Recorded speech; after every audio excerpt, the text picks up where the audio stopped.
Hi everyone, I'm Miu from Susan's family. Today I'll teach you how to make butterfly wind chime, cherry version. This wind chime is divided into 3 parts, the butterfly, the bouquet, and assembling the wind chime. First, we'll work on the butterfly part, then make the bouquet part, and finally assemble the wind chime. Pay attention, in some sections, we'll use variegated yarn for crocheting. The starting position has different colors, so the crocheted effect will also be different. You can take yarn according to the finished product, or choose your preferred color segment to begin. This yarn is not easy to unravel once worked, so learn the method first. Then start crocheting after you've learned it. You can also practice with other leftover yarns first, and then use the corresponding yarn for crocheting later. Let's begin by learning the butterfly part. They are 2 identical butterflies. Each single butterfly consists of the front wings, back wings, body and decoration assembly parts. First, let's learn how to crochet the front wing, which is divided into the main part and the edge. The main part starts with a foundation chain method, worked back and forth in rows. You'll need to crochet 2 identical main fabric pieces. Before starting, let's take a look at the chart. In the chart, H+ number indicates the row number. The stitch instructions column shows which stitch techniques to use when crocheting that row, as well as any increasing or decreasing instructions. The situations of increases and decreases. The total stitches column shows the total number of stitches. After completing all the stitches in that row, several crochet stitches will be applicated. All are marked on the pattern chart. We won't list them one by one here. Now watch me demonstrate the specific crocheting method. Start by crocheting the main part. Take the corresponding yarn. Please pay attention to choose your preferred color segment according to your preference. The swatch uses yarn randomly. As you crochet, remember to refer to the chart and use the corresponding hook size. For specific yarn, color scheme and hook size, please refer to the detail page of our product and the paper instructions. Cast on is 2ch, which means the casting on method is chain cast on. Cast on 2 stitches. First, make a foundation chain.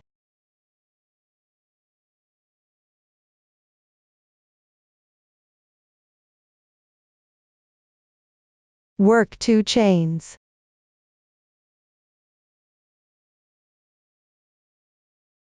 The cast on is now complete. Then move on to row 1. Here you see 2, meaning begin crocheting from the second to last stitch of the foundation chain. Count back from the hook side. 1, 2. This is the second to last stitch. The right side of the chain looks like a V-shaped loop. Insert your hook into the top half of the loop.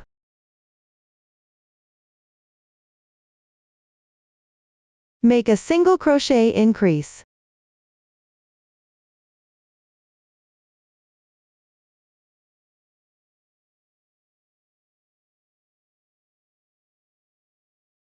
Row 1 is now complete.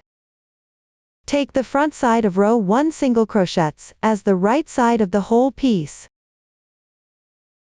Then move on to row 2. Make 1 beginning chain.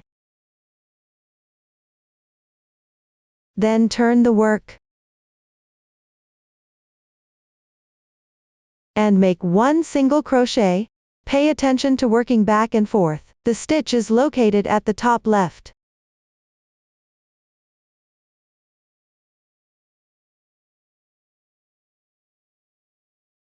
On the left side, make a SC2 and 1 in the remaining stitch.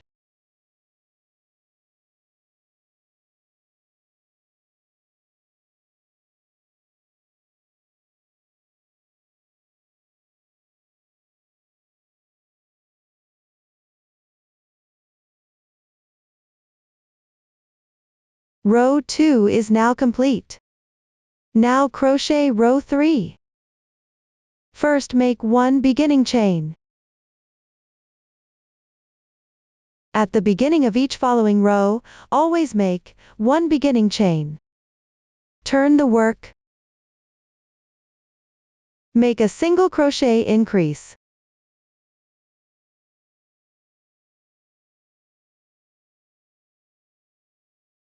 Then make 1 single crochet.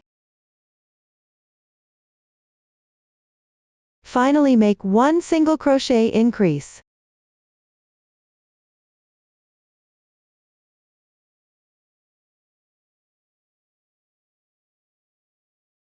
Row 3 is now complete. Continue to crochet row 4. What number is shown at the beginning? Crochet that many single crochets. Here it means crochet 4 single crochets.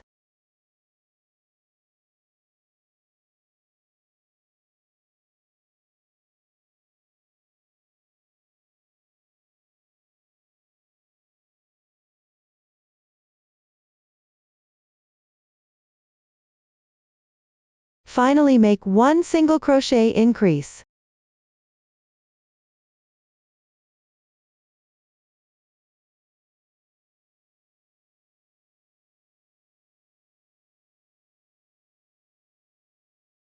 Now I'll show you how to count the rows.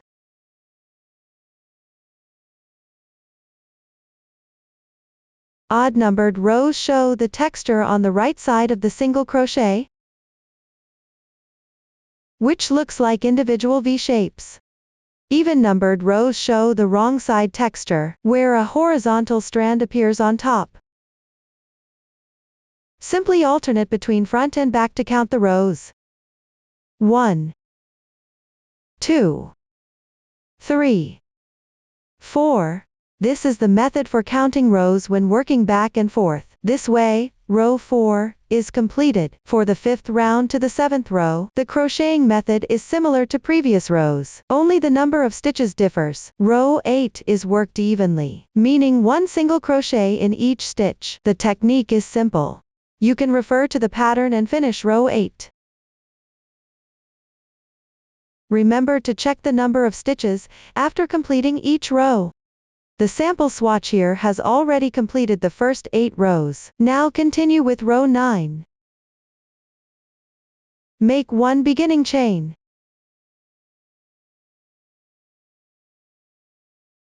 First, make 1 slip stitch.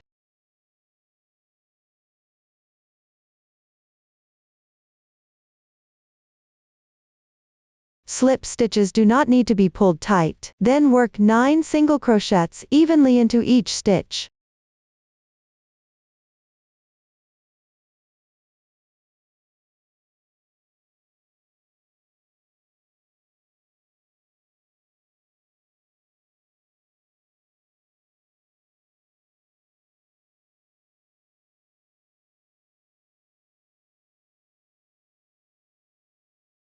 Finally, make a single crochet increase.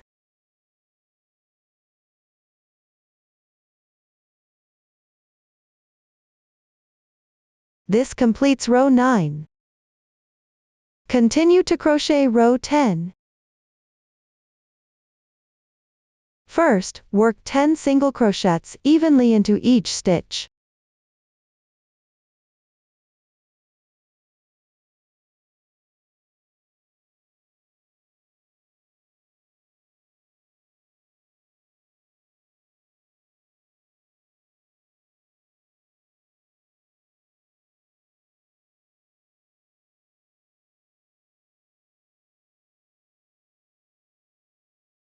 One single crochet increase.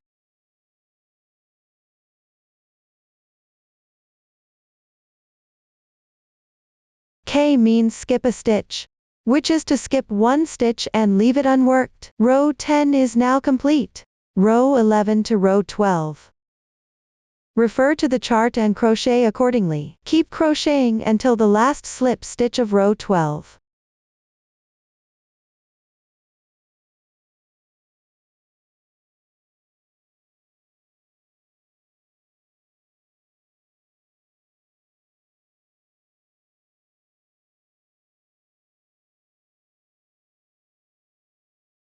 The swatch has already reached the corresponding position.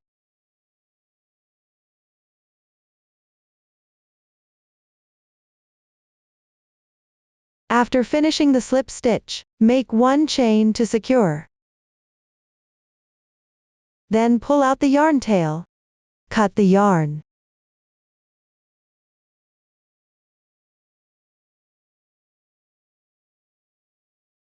Pull tight. This completes row 12. Now start row 13. First turn your work. Join yarn in the fourth last stitch of row 12.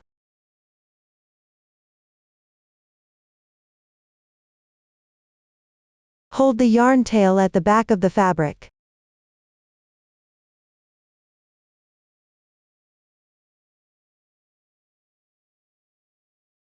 Draw the yarn through. Then work 1 chain. Pull tight. This completes the joining of the yarn. For all future joins, you can follow this method. Now we encounter X2T. Brackets mean to crochet multiple stitches in the same stitch. First, make 1 single crochet, place the yarn tail over the hook.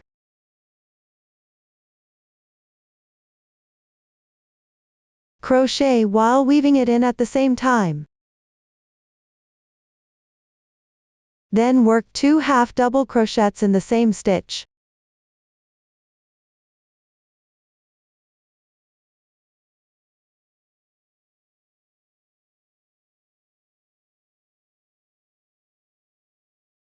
This completes the crocheting within the brackets.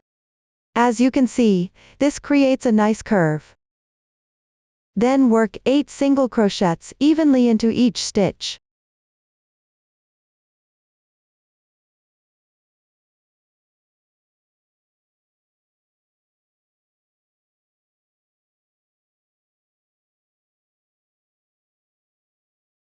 Row 13 is now complete. For rows 14 and 15, you can refer to the chart and finish these 2 rows. Note that on row 14, K3 appears. The number here indicates how many stitches to skip.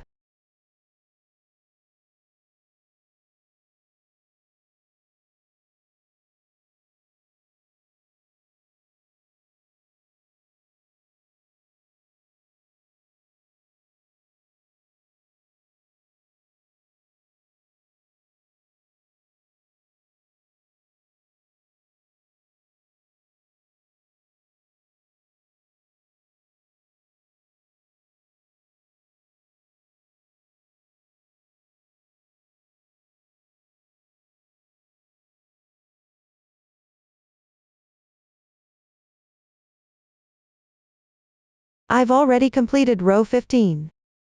Now begin row 16. Here we meet a new stitch technique. A mean single crochet decrease.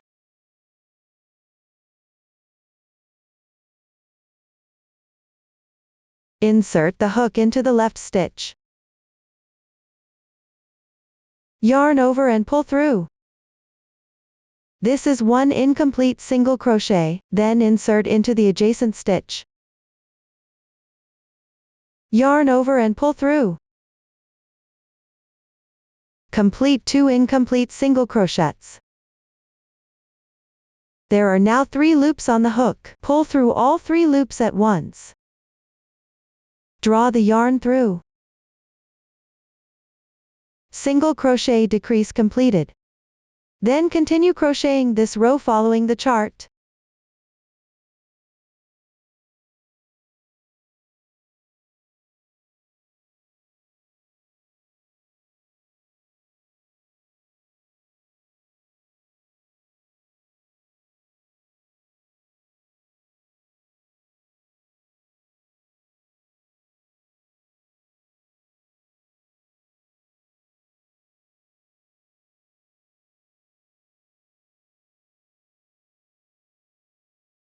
The remaining rows are simple.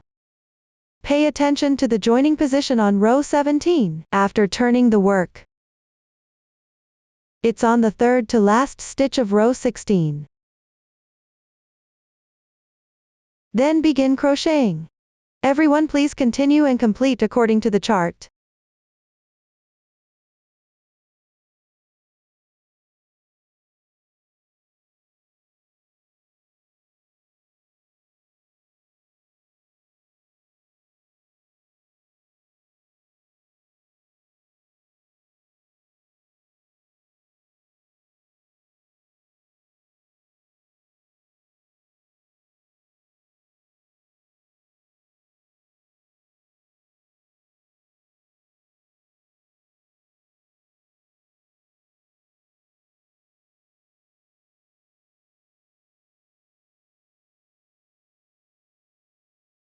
This completes the explanation of the front wing main part.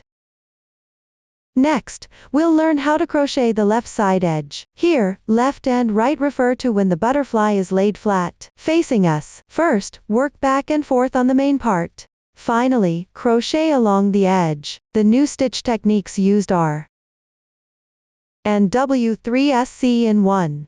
Now watch me demonstrate the specific crocheting method. Start with row 1. Take the corresponding yarn. Then take one of the front wing main parts.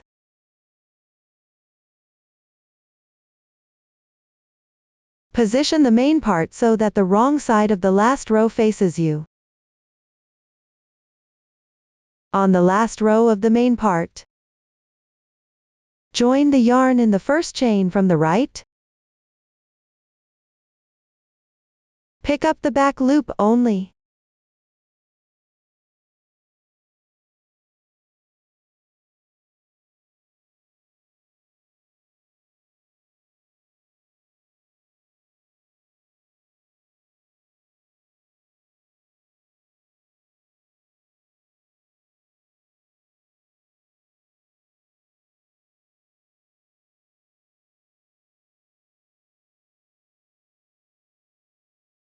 CHSLX5. The parentheses indicate a group. Indicates the number of times to repeat the pattern. Work 2 chains first. You can see 5 circular arcs on the main part.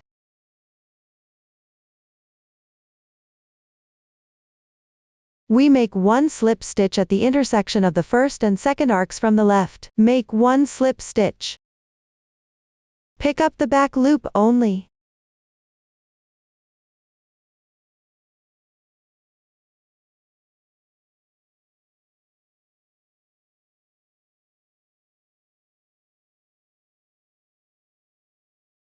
This completes the content inside the parentheses once. Then work 2 chains. At the intersection of the second and third arcs, make 1 slip stitch. Pick up the back loop only.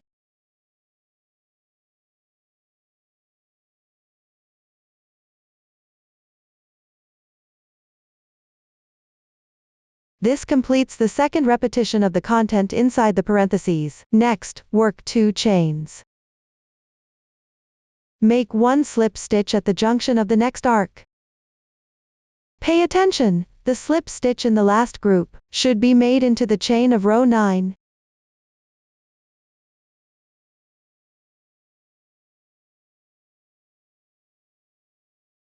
Everyone follow this method and repeat the process 3 more times.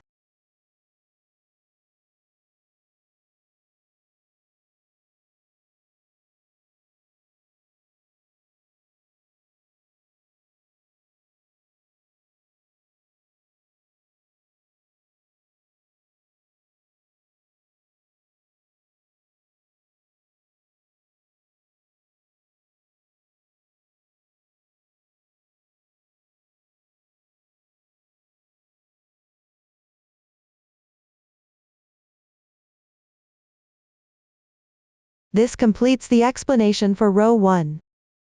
Now move on to row 2. Make 1 beginning chain.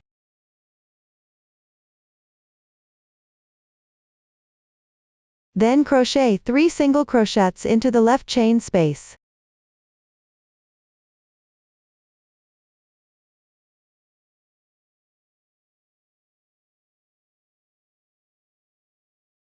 Complete. Crochet 3 single crochets into each of the remaining 4 chain spaces.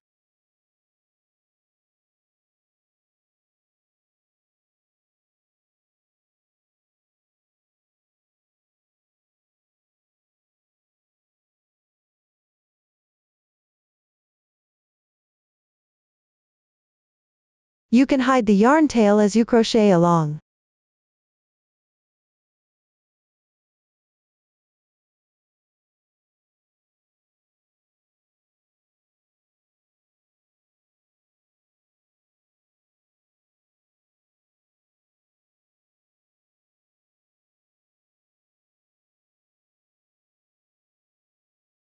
This completes row 2. The method for rows 3 and 4 is simple. Every 1 crochet to the FV double crochet increase in row 4.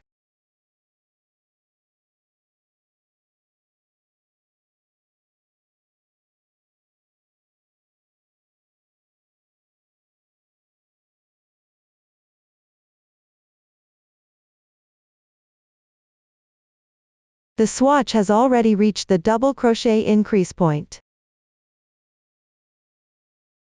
FV means working 2 double crochets in the same stitch.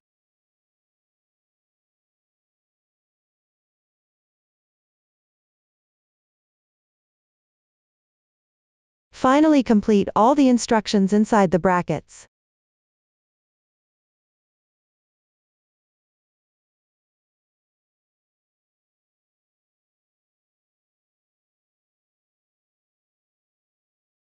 This completes row 4. Next, I'll demonstrate row 5, using the swatch. Make 1 beginning chain to start. Turn the work. Then into the left side chain space. Work 1 single crochet. Next pick up both strands of the left chain. Make a SC2 in 1.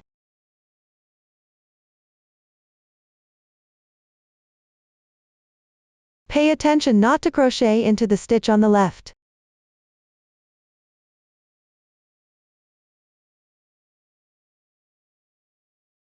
Now we meet W3SC in 1.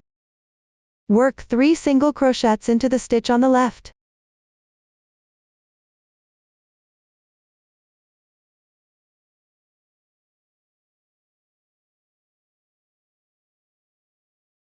The 3SC in 1 is completed. Then pick up stitches, and follow the pattern chart to crochet the corresponding stitch patterns.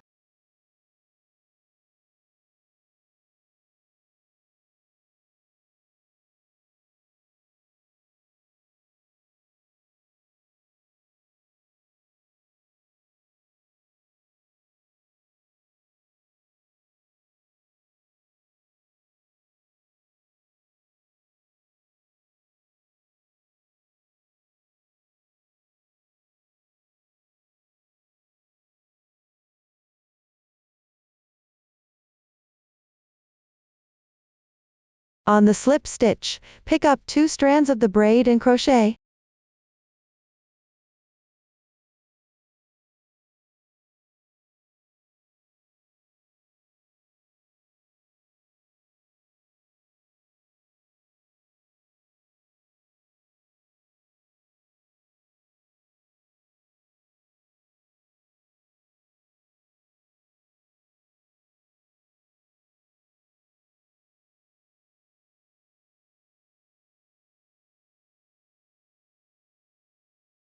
Into the last stitch. Work 3 single crochets in 1 stitch.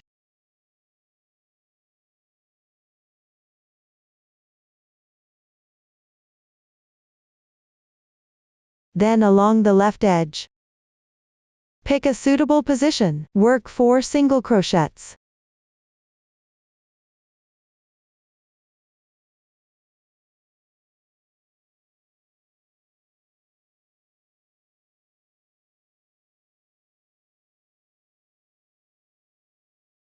After completing, along the main part edge, pick up the chain spaces between rows. Evenly work 8 single crochets.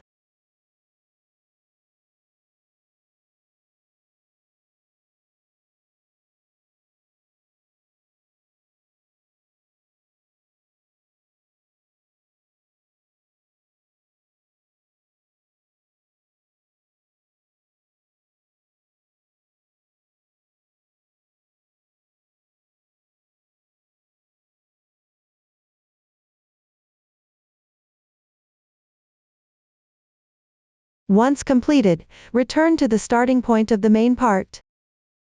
Pick the insertion point of the first row. Work 1 single crochet 3 in 1. Weave in the starting tail together.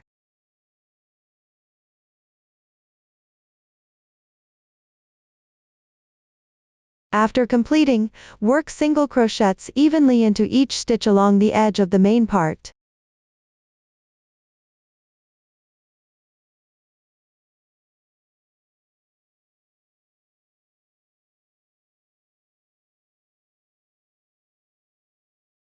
After completing, evenly work 3 single crochets along the edge.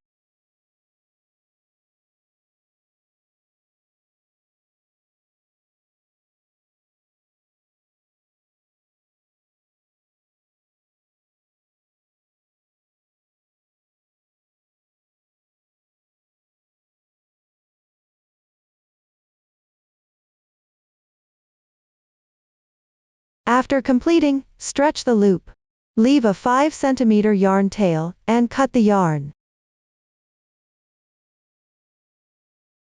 Now proceed to fasten off. Pull the hook through the first single crochet stitch from the left side.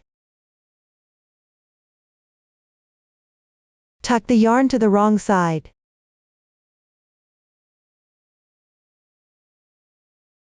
Then come out through the braid where the tail is located.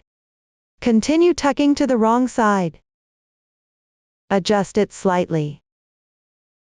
This way the joining seam is nearly invisible at the end. Finally, weave in all ends on the wrong side. So one left front wing is completed. The right front wing is symmetrical to the left one. For the right front wing edge, keep the right side facing you.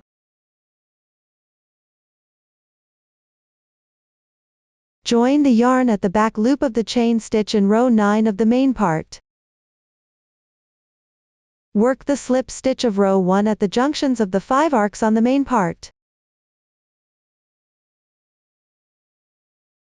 Pick up one strand at a suitable position, on the back side for insertion. For the last one, pick a suitable spot along the edge to insert the hook. Rows 2 to 4 follow a crocheting method similar to the left side. Complete them accordingly. On row 5 of the right edge, crochet along the edge. The insertion point is perfectly symmetrical to that of the left edge. Here I'll demonstrate the technique using a swatch.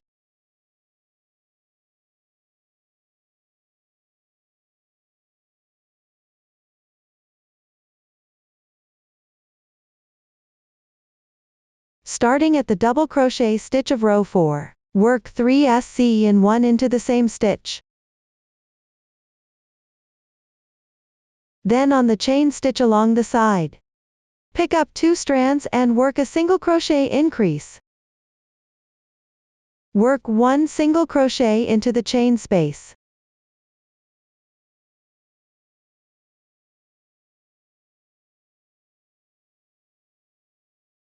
Then correspondingly make 3 single crochets.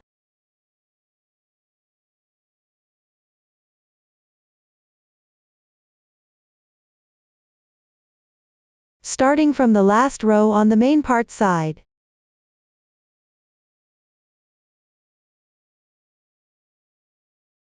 Work corresponding single crochets.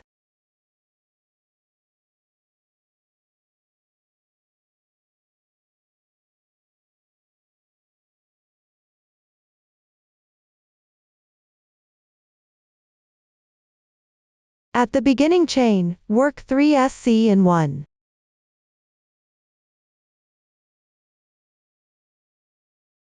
On the other side, correspondingly work 8 single crochets.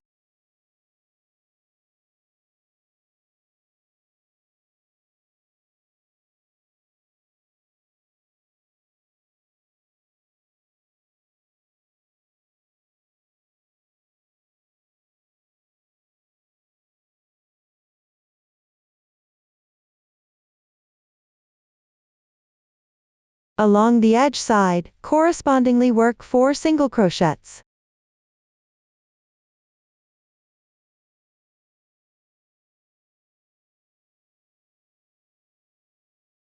Then cut the yarn and fasten off.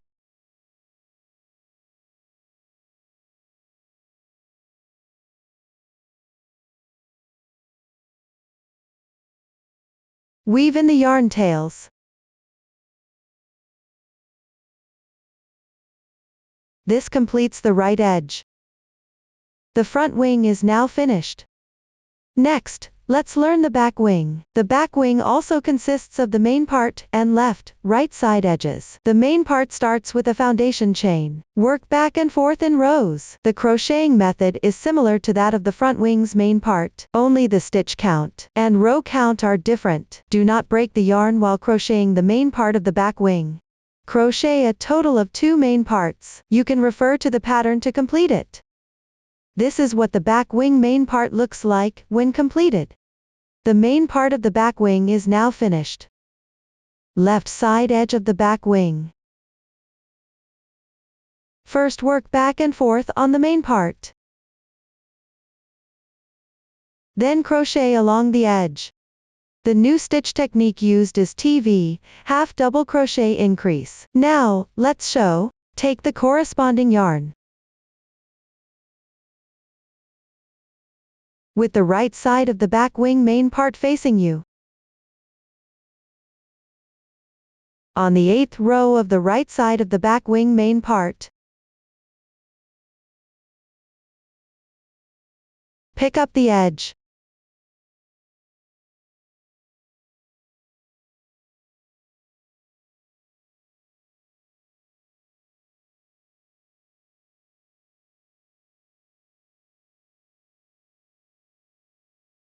Join the yarn with these 2 strands.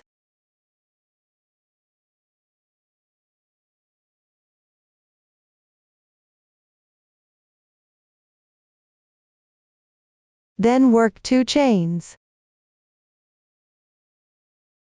Next, on the 9th row stitch on the left side.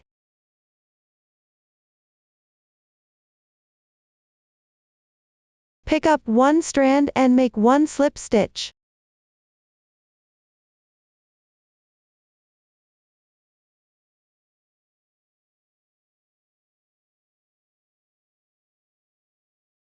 This completes 1 group.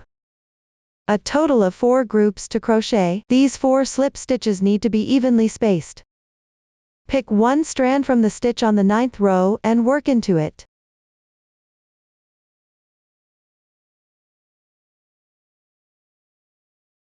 The last slip stitch. Work into the edge of the 9th row. Everyone finish the remaining 3 groups.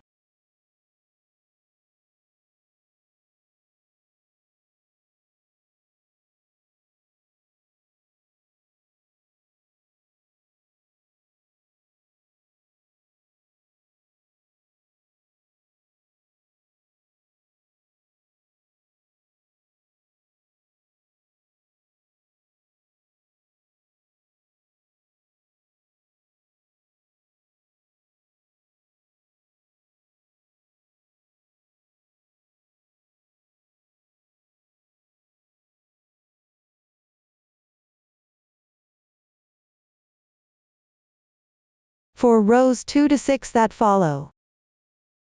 The method is the same as the front wing edge crocheting method, only the number of stitches and rows are different.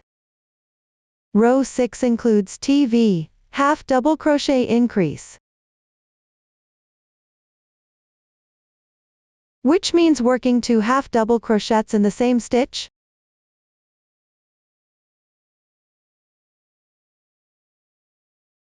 You can refer to the chart and crochet up to the half double crochet increase position.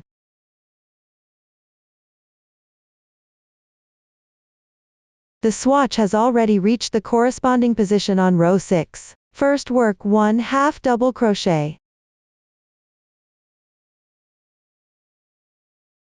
Then work another half double crochet in the same position. This completes the half double crochet increase. Continue following the chart to finish this row.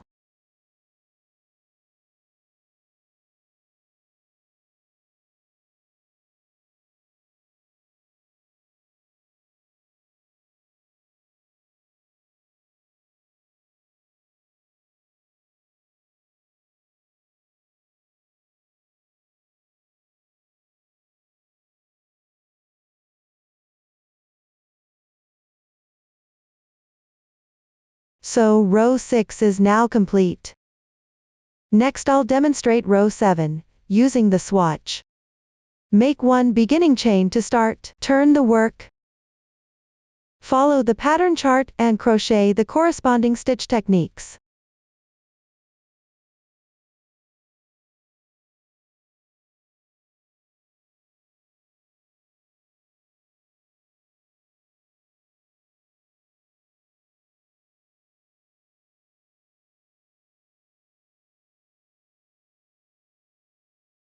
After completing the second slip stitch, work 7 chain stitches.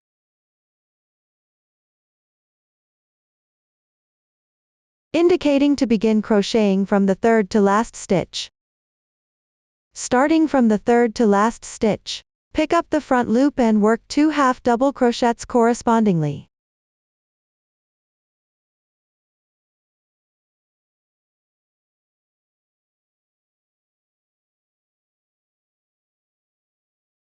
Three single crochets.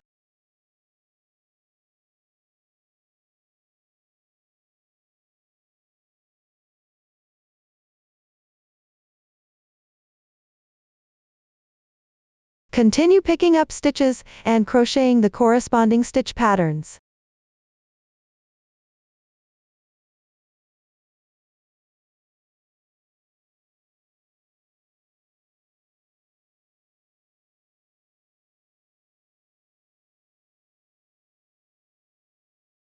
After completing the 3 single crochets into the same stitch,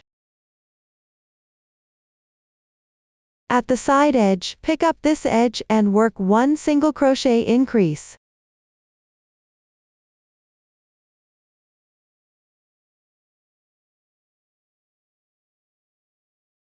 One single crochet.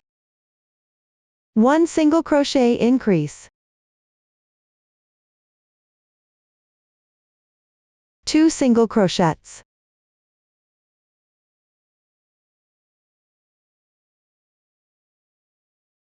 On the side of the main part, correspondingly work 8 single crochets.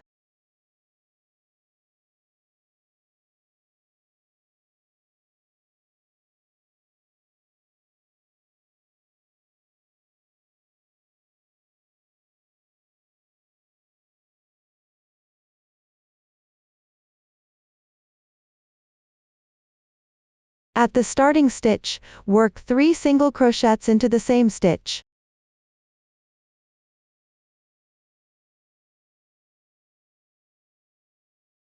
Continue picking up stitches along the side and correspondingly work 7 single crochets.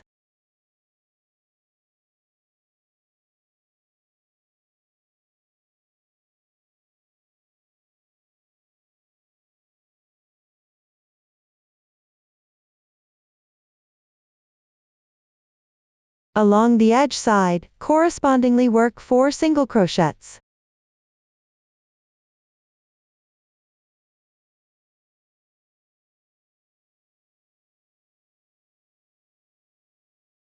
Into the skipped stitch on the left side, work 3 single crochets into the same stitch.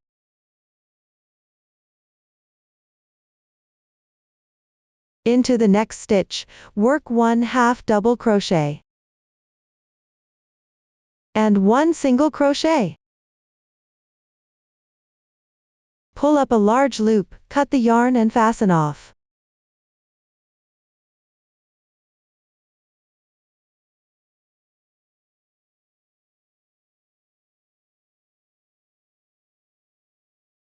Weave in the yarn tail along the wrong side's texture. This completes the explanation for the left edge.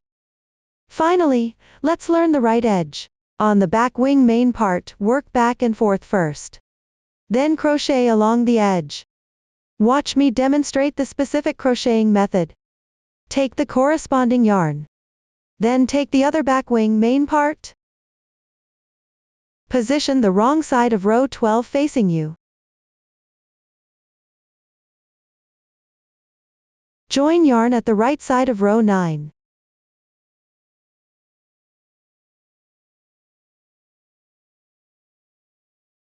Pick up 2 strands from the back loop.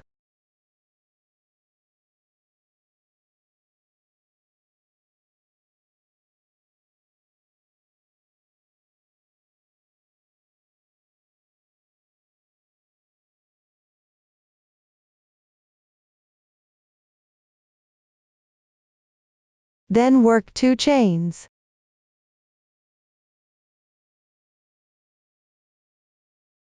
Next, on the stitch of row 9 on the left side, pick up 1 strand and work a slip stitch.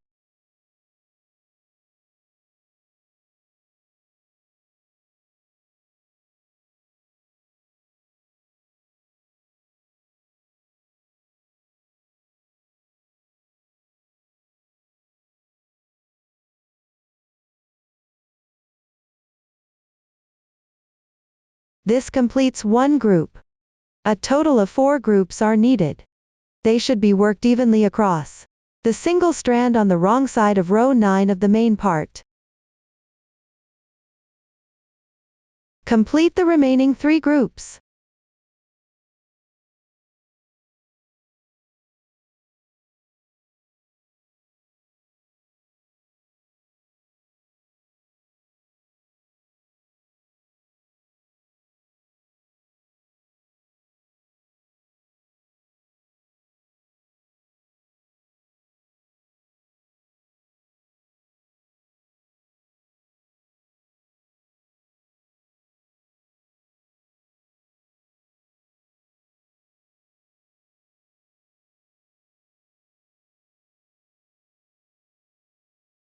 Rows 2 to 6. The method is simple. Just follow the chart to crochet. Now I'll demonstrate row 7, using a swatch. Make 1 beginning chain to start. Turn the work, refer to the chart and work the corresponding stitch pattern.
At the corners, work 3 single crochets in 1 stitch.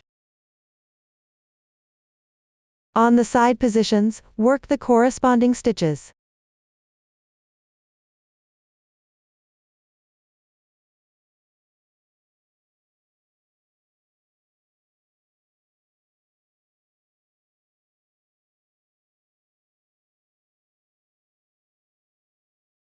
On the main part side, work 7 single crochets corresponding to the edge.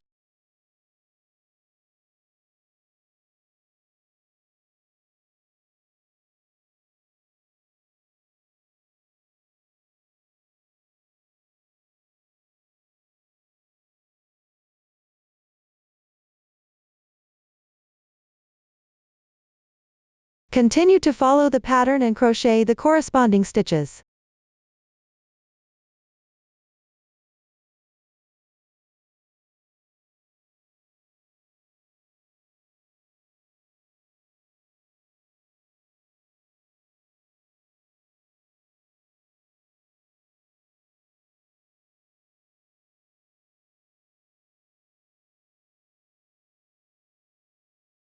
After completing, cut the yarn and fasten off.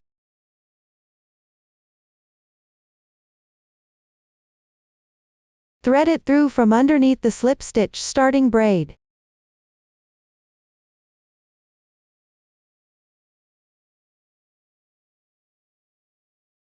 Weave in the yarn tail to hide it. This completes the right side edge. The back wing has now been fully explained. Next we'll learn how to make the body. Use the foundation chain method to start. Follow the magic ring, form a loop. Please watch me demonstrate the specific crocheting method. First, make a foundation chain.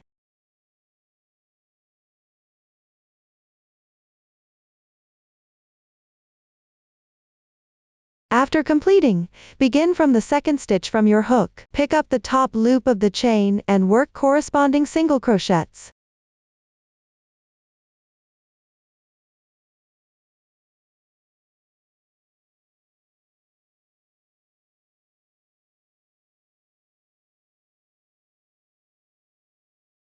In the last chain, work 3 single crochets into 1 stitch, 3 SC in 1.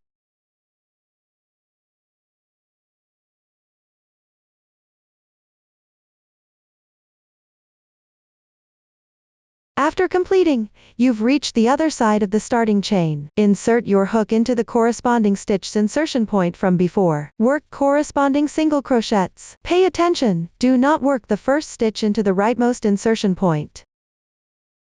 Weave in the beginning tail of the yarn together with the stitches.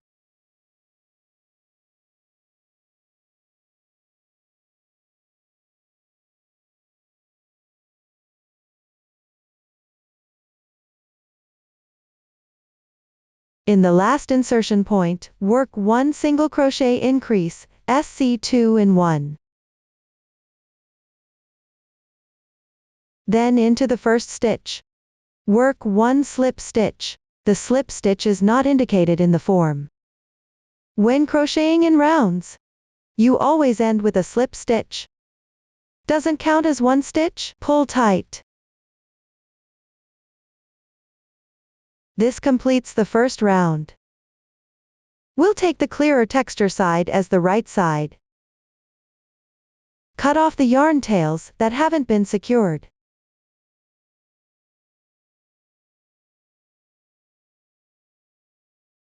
Move on to round 2.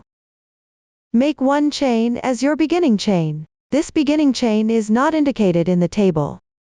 When crocheting in rounds, starting with single crochet, always make 1 chain as beginning chain. Beginning chain doesn't count as a stitch. Start from the slip stitch position of the previous round. Pick up stitches and work the corresponding stitch pattern.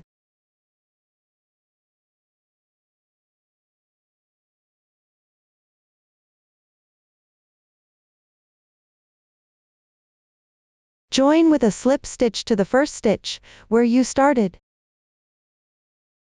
Do not tighten the slip stitch here.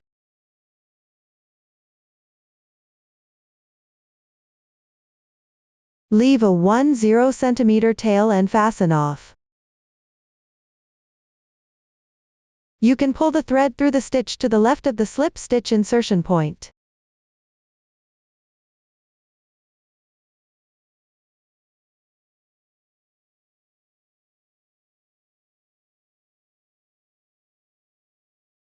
Hide the yarn tail along the texture. Everyone finish this part. So round 2 is now completed. The body is also crocheted. Finally proceed to decoration and assembly. Divided into line embroidery, wing sewing, body securing and half beads as separate parts. Line embroidery is embroidered on the front and back wing main parts. Then sew the wings on the same side. Then secure the body and half beads. Watch my demonstration for the specific making method. The sample uses the front wing for demonstration. First, use a water-soluble pen to draw the lines you need to embroider on the fabric piece. You can refer to the finished product, or draw according to your own preference. If there are any mistakes in the drawing, you can wipe it off with a wet tissue and redraw.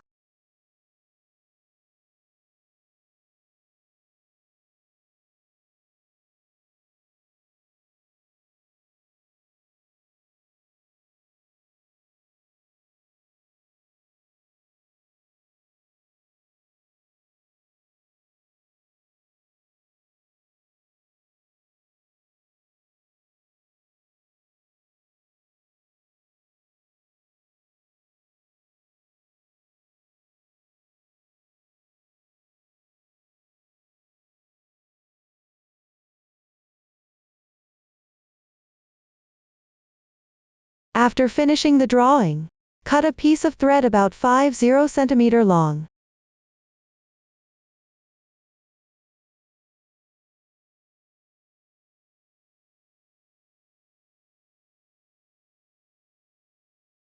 Then separate the strands. Lightly pinch one end of the thread with your left hand. Use your right hand to twist open the thread. You'll see there are 4 strands.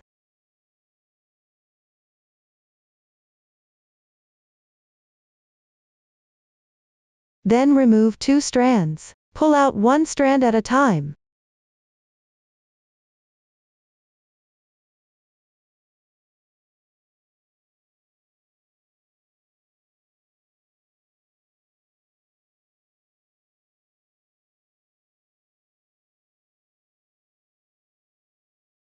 Then thread the 2 strands into the sewing needle. First insert the needle from the back loop of the fabric.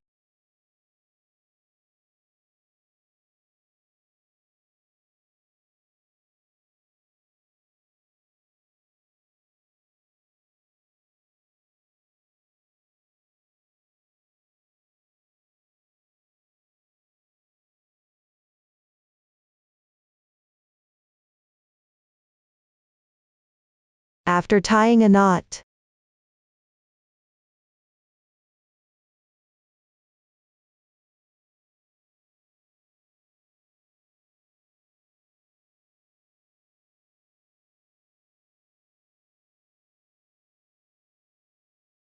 draw through from the right side.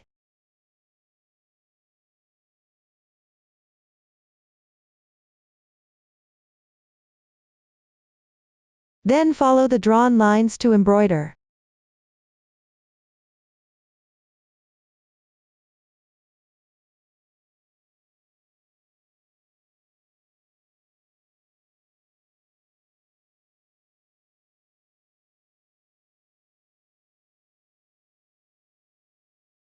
Each stitch should cover about 2 rows. Or adjust according to your preference.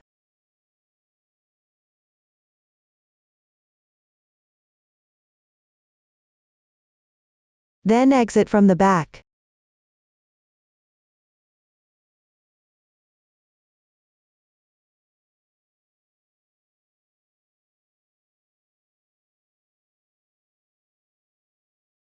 Insert the needle into the middle of the first stitch.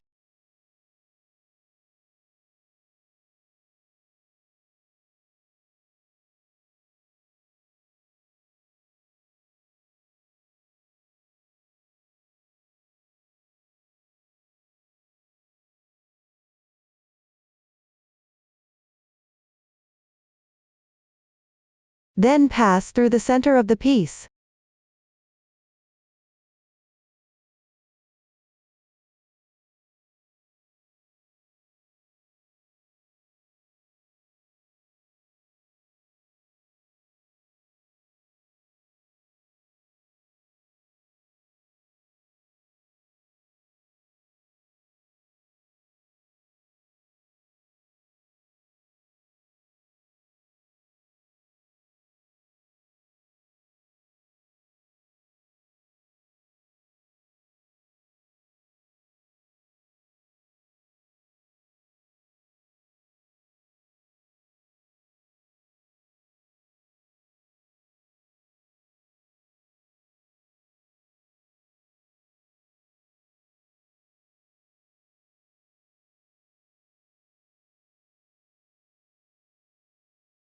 When reaching the edge of the main part, simply pass to the back of the fabric at the edge.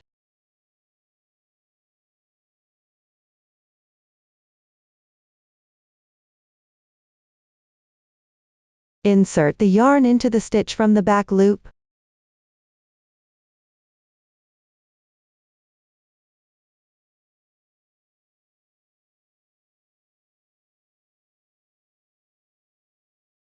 Weave in a few stitches.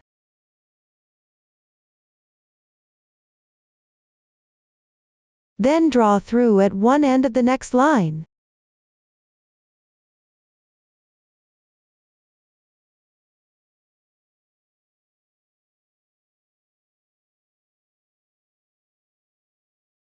Continue with the embroidery.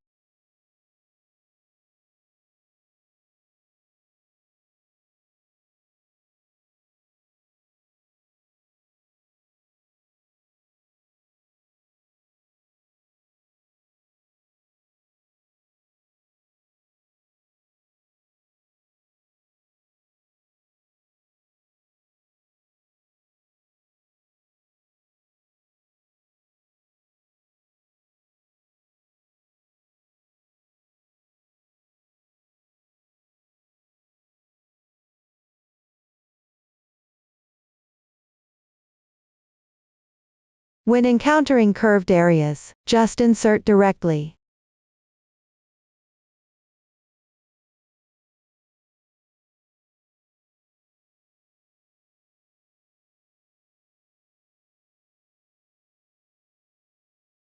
Wherever lines don't intersect, always hide the thread by weaving in a few stitches at the back.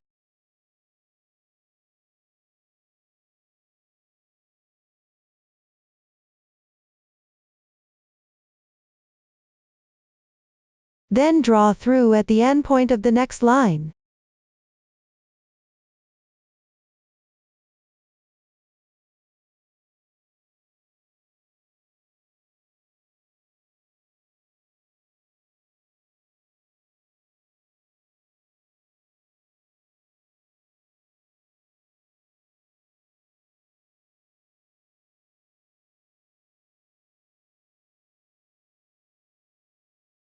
After finishing the last line, tie a knot on the wrong side.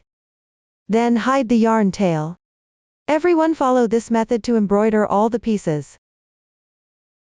Now sew the wings together. Here I'll demonstrate with a swatch. Take the front and back wings from the left side. Match the tip corresponding to the starting point of the main part. Along this side where they meet. 3 SC and 1 at the tip.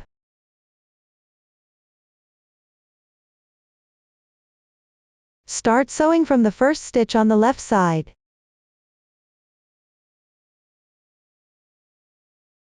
Take same color yarn from the edge and thread the needle.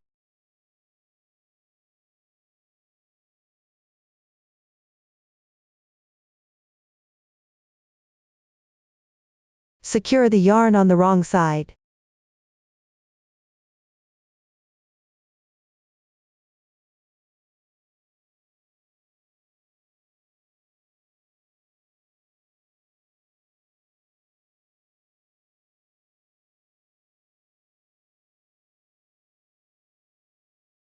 Then pick up stitches, and sew corresponding ones together.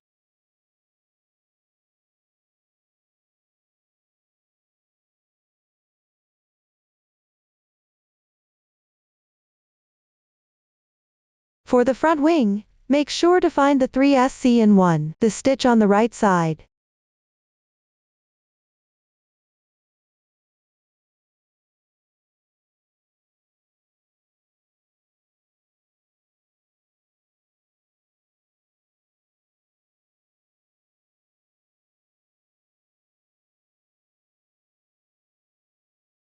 Whip stitch 5 stitches.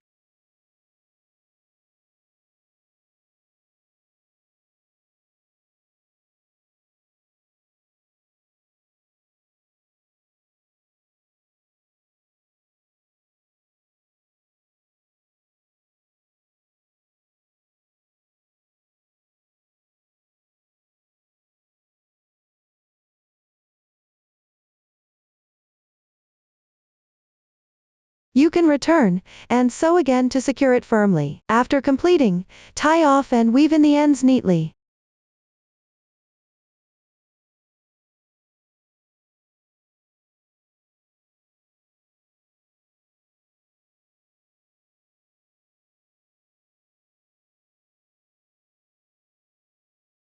One wing is now sewn on. Using the same method, symmetrically attach the other wing. Everyone complete this step. Finally secure the body and half beads. First position the sewn wings correctly. Right side facing up. Body with wrong side facing up. Place it vertically centered where the wings meet.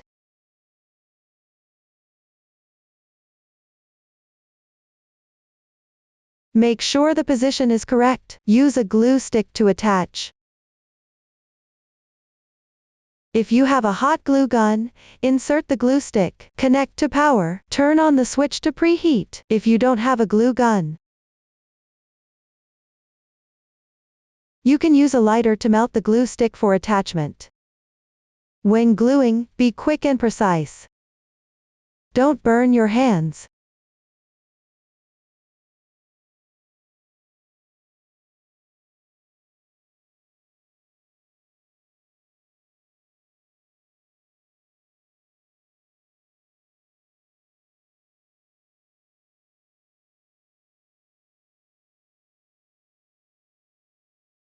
The body is now secured. Finally, take out the half beads, large-sized half beads, 3 beads on each side, attach them to the upper edges on both sides of the front wings.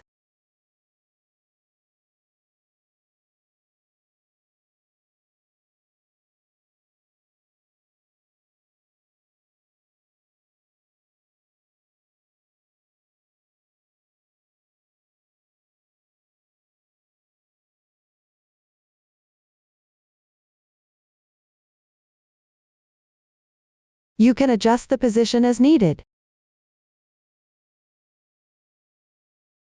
Attach 1 bead at the very end of each back wing.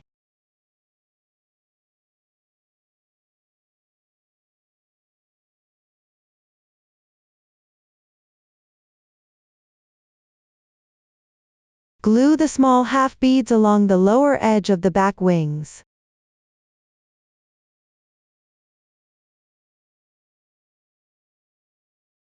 For curved areas like this, the sample uses random colors for the half beads.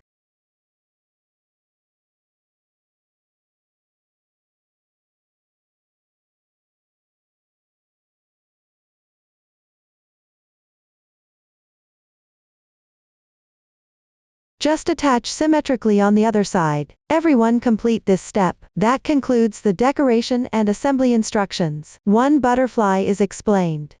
Assemble the other butterfly using the same method. Everyone complete it. The butterflies are now finished. Next, let's learn the bouquet. Divide it into small flower branches, flowers, leaves and accessories assembly parts. First, learn the small flower branches. A total of 2. Each small flower branch consists of a small bud, calyx and assembly parts. First, learn the small bud. We will start from foundation chain. Work back and forth along the starting chain. Watch me demonstrate the crocheting method. First, let's cast on. Wrap the yarn tail around the left little finger. Thread it through between the middle finger and index finger. Then pinch the yarn tail with the thumb and middle finger.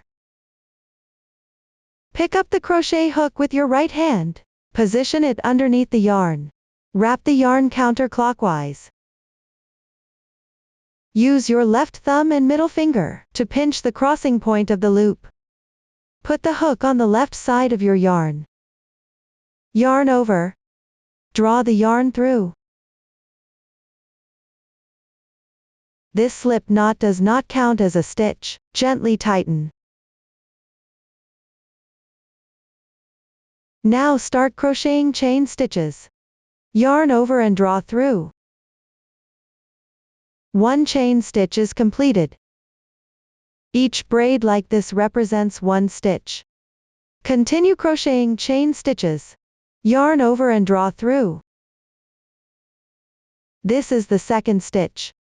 Repeat this process. Continue crocheting chain stitches all the way down to the required number of stitches. Refer to the chart for the exact number of stitches.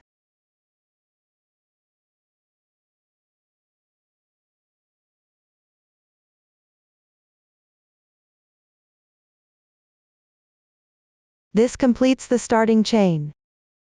Now work row 1. First crochet 2 chains. Then into the 4th chain from the hook. 1, 2, 3, 4, meaning this stitch here. Pick up the top loop of the chain. Sew just 1 strand like this. Work 1 double crochet. Yarn over once. Insert the hook into the corresponding position. Pull the yarn through.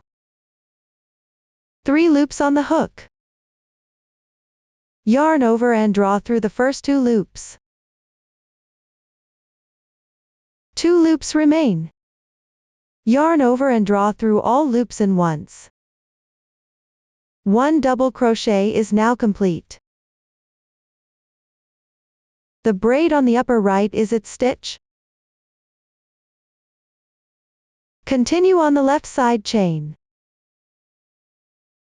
Pick up the half loop, and work 1 double crochet, yarn over, insert. Draw the yarn through. Yarn over and draw through the first 2 loops. Repeat twice. 1, 2. 1 double crochet is now complete. Continue with 2 chain stitches. Work 1 slip stitch on the left side chain. Insert. Draw the yarn through. Pull through all loops on the hook in one go. Slip stitch complete. The oval-shaped slip stitch does not need to be tightened. We will treat the crocheted stitches as a pattern. Continue to work one more pattern. First make 2 chain stitches. On the 2 chains on the left side, correspondingly make 2 double crochets.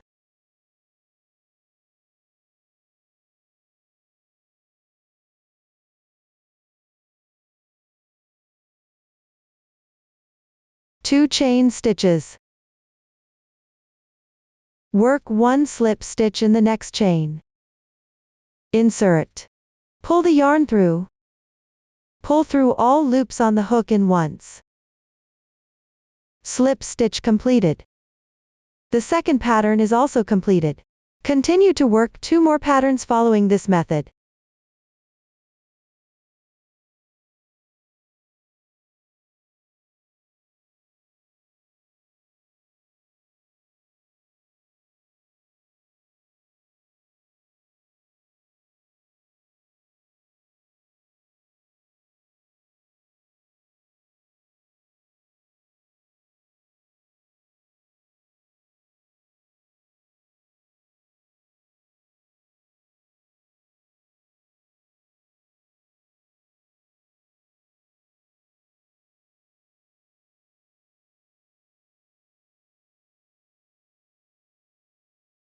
The slip stitch of the last pattern should be made exactly into the final chain stitch.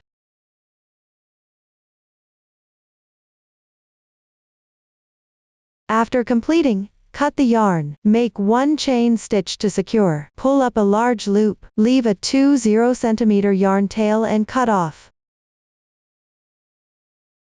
Pull tight.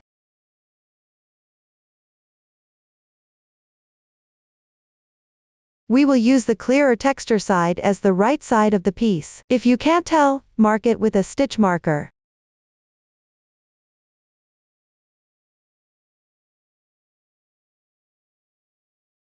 We won't remind you of this again later. Now the small flower bud is completed. Next, let's learn how to make the calyx. Start with an adjustable magic ring. Crochet in rounds counterclockwise. The new stitch technique used is ch1 picket. Watch me demonstrate the crocheting method. First, make a magic ring. Pick up the yarn tail with your right hand. Wrap the yarn around your left index finger twice. Now there are 3 strands of yarn on your index finger. Use your right thumb and index finger to pinch where the loops overlap. Take it out. Then position the yarn over your left hand. Transfer the loop between your left middle finger and thumb. Pick up the crochet hook with your right hand. Insert into the loop. Place the hook on the left side of the yarn. Draw the yarn through. There is 1 loop on the hook. Continue with 1 chain stitch to secure. Pull tight. The magic ring is complete. Move on to R1. Make 2 chains. Work 1 double crochet into the magic ring.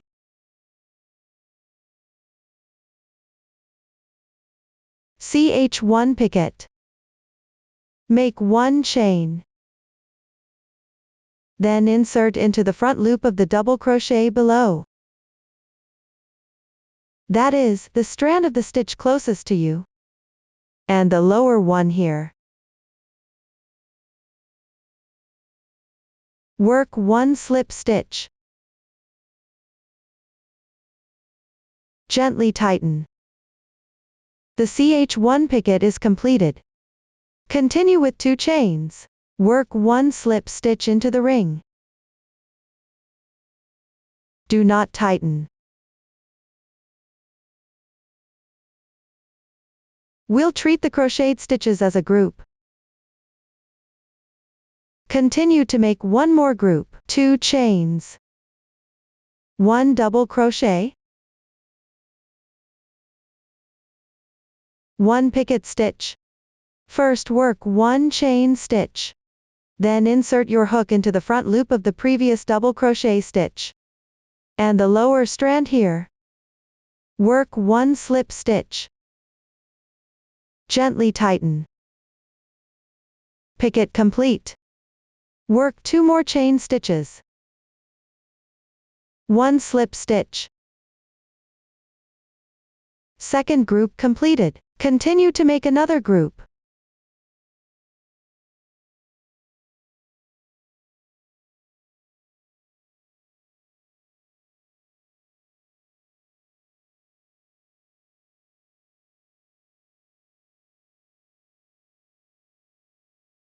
After that, close the magic ring.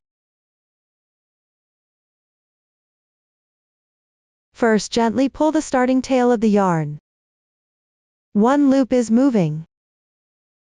Tighten the moving loop.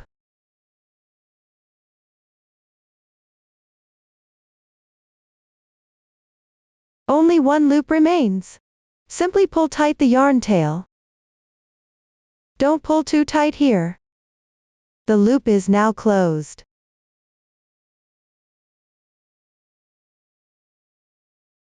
Leave a 40 cm yarn tail and cut the yarn.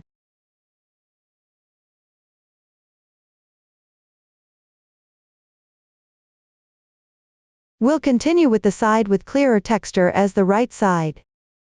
Tuck in the short yarn tail on the wrong side.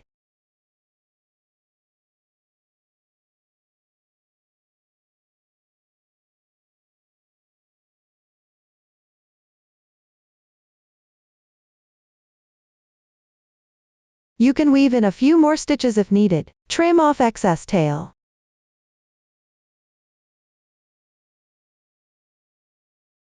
This completes the sepal. Finally, assemble the small flower branch. First, take out the small bud. Here I'll demonstrate using a swatch. Use random colors. Keep the wrong side facing out. First, thread the long tail into the yarn needle.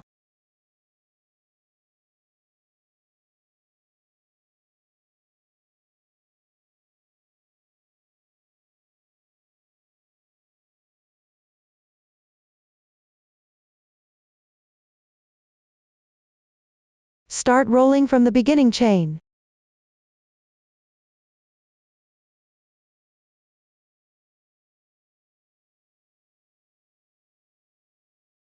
Use the reserved yarn tail to sew a few stitches and secure the shape.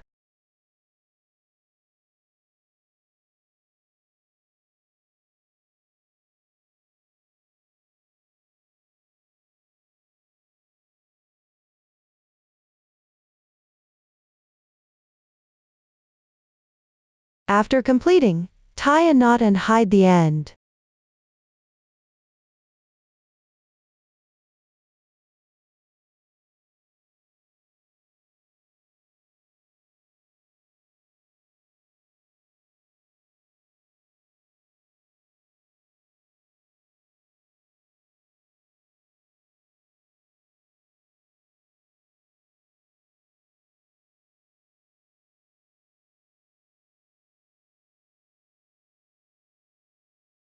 Next, take the wire. Cut about 1/8 cm. Pick up a few strands underneath the small bud and pass through.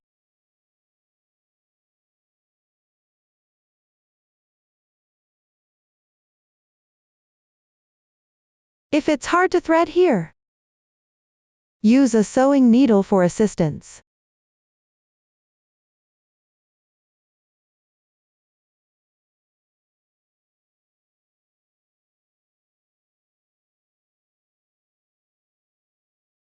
Fold in half.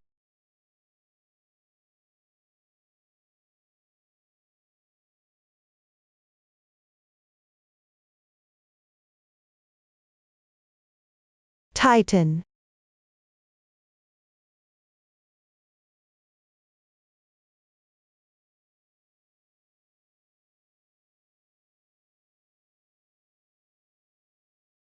Then take out the calyx. Wrong side up. Insert from the center of the starting chain to the right side.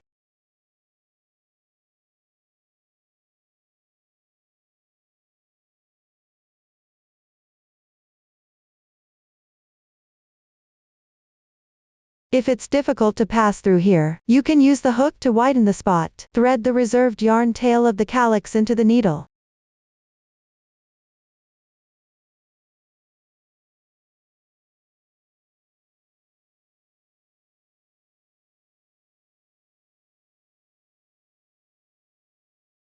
Sew the calyx to the small bud together.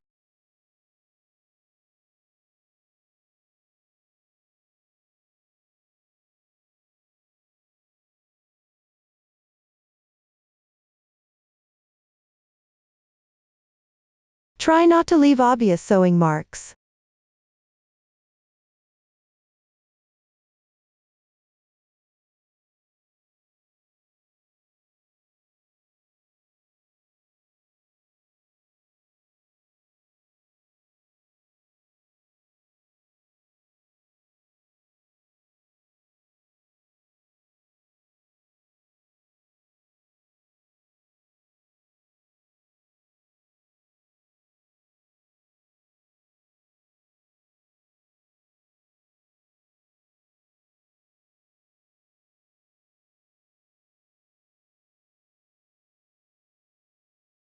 After completing, thread the end to the starting chain.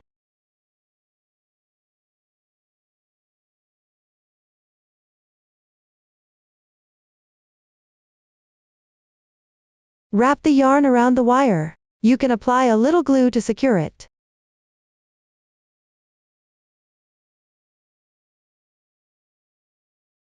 Pay attention not to use too much. Wrap evenly and neatly.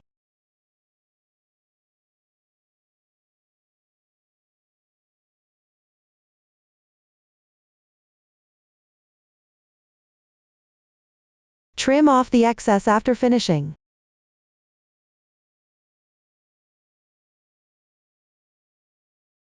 Secure with glue.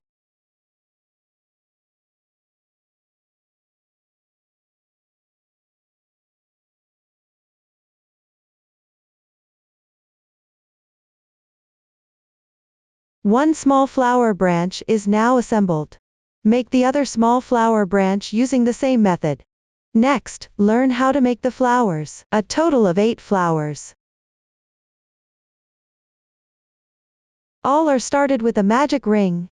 Crocheting in rounds counterclockwise. After completing, add the pistil. Watch me demonstrate the specific crocheting method. Start with a magic ring. Here, to make it clearer for everyone, I'm using chunky yarn for the demonstration.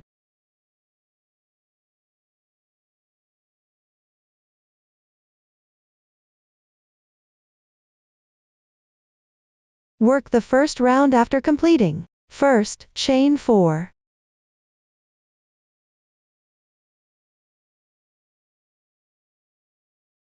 On the first chain, pick up the right side of 2 strands as a marker.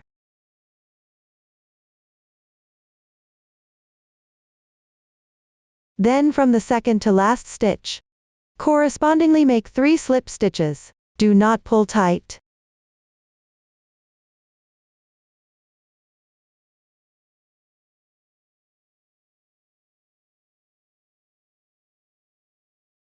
Perfectly finish at the marked stitch.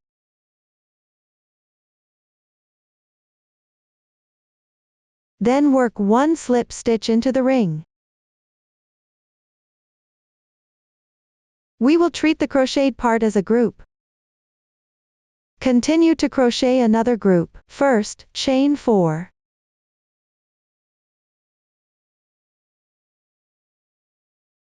Then from the second to last stitch, correspondingly make 3 slip stitches.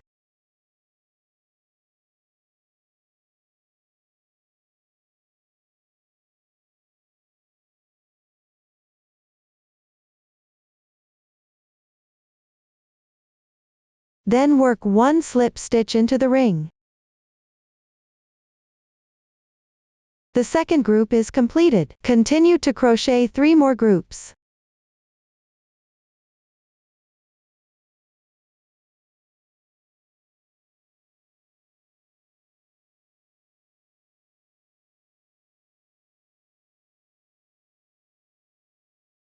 After completing, tighten the ring slightly.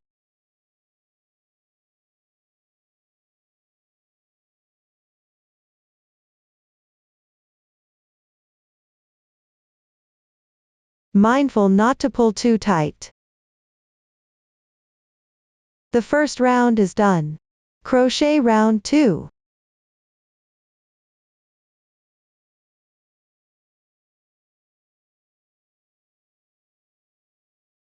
Work 1 single crochet into the marked stitch.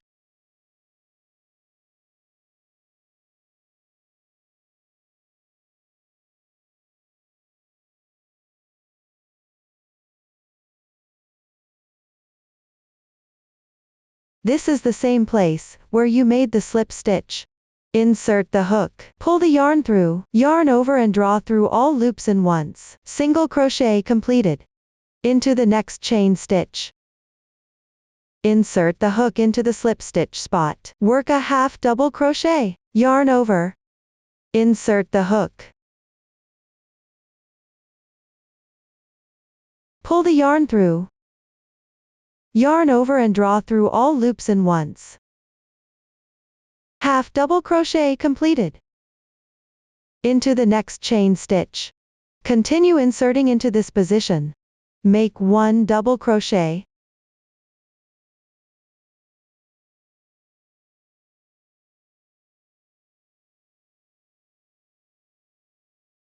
Work 1 half double crochet in the same stitch. Yarn over. Insert the hook. Pull the yarn through. Yarn over and draw through all loops in once. Half double crochet completed. Chain 1. Then make 1 picket stitch. Here, into the first chain stitch. Pick up 1 strand and slip stitch. Picket complete. Into the position of the half double crochet below. Work 1 slip stitch. Chain 1. 1 picket stitch. Pay attention to the half loop where you picked up the chain for the slip stitch. Now to this side.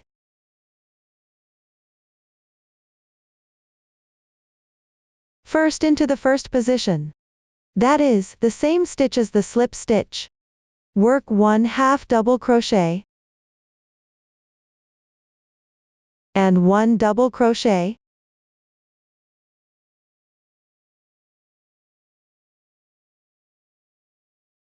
Into the next insertion point, work 1 half double crochet.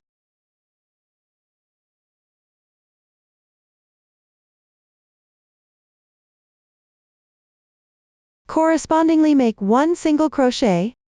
Insert into the same position as the previous single crochet.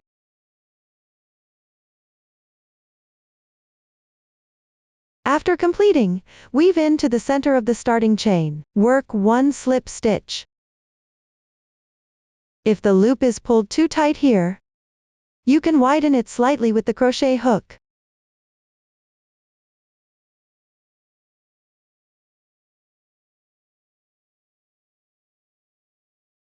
We'll treat the crocheted stitches as a group. Continue and make another group. Insert the hook into the insertion point of the previous slip stitch. That is, into the remaining 2 strands of the chain.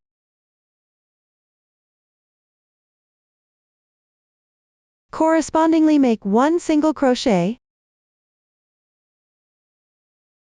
1 half double crochet. In the next position work 1 double crochet and 1 half double crochet.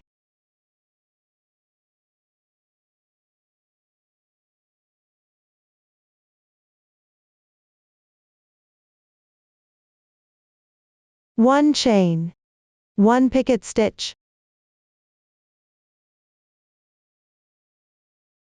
In the same insertion point below, work 1 slip stitch, 1 chain, 1 picket stitch.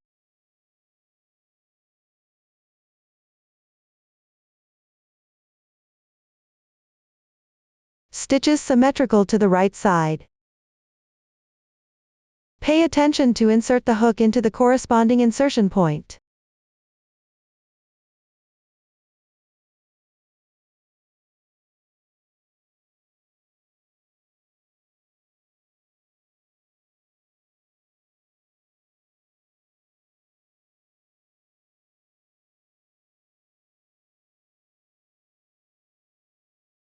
When completed, insert the hook into the center of the starting chain, and make 1 slip stitch. Group 2 is complete. Continue following the chart to complete the remaining groups.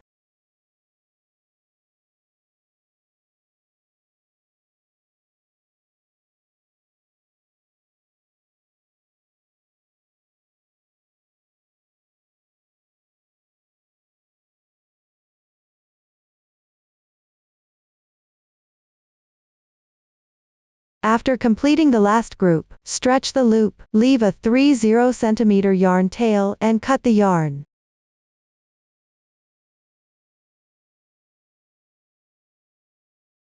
Pull the yarn tail from the starting chain center to the blurry texture on the wrong side. Weave in the beginning tail along the texture.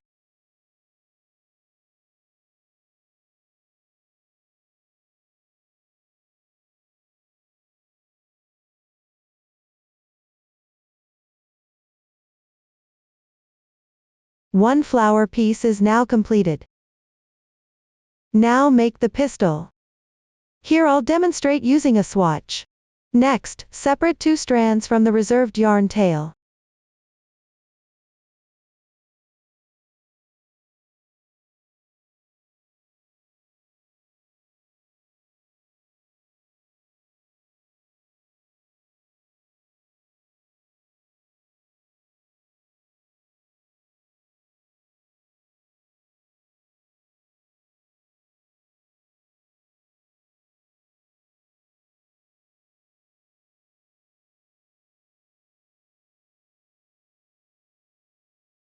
Insert into a thin needle.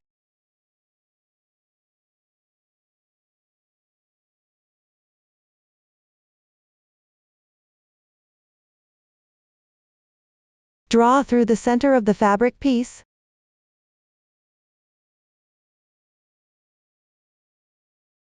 Thread 3 small pearls.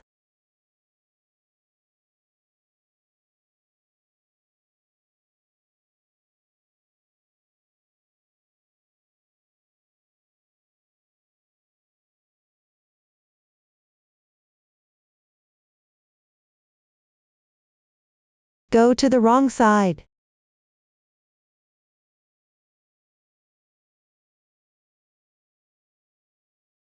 Secure the pearls in place.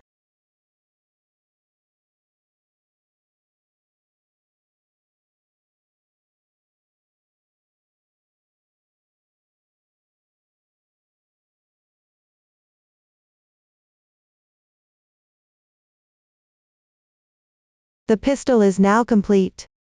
Leave the yarn tail unsecured for now. 1 flower is now completed. Make the remaining flowers using the same method. Finally, let's learn how to make the leaves. Start with a foundation chain. Crochet in rounds counterclockwise. Watch me demonstrate the specific crocheting method. First, chain the corresponding number of stitches.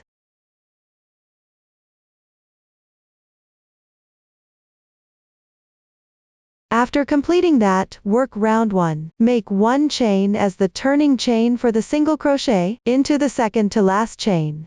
Pick up the front loop and work 1 single crochet. Mark the stitch. Continue to correspondingly make 5 half double crochets.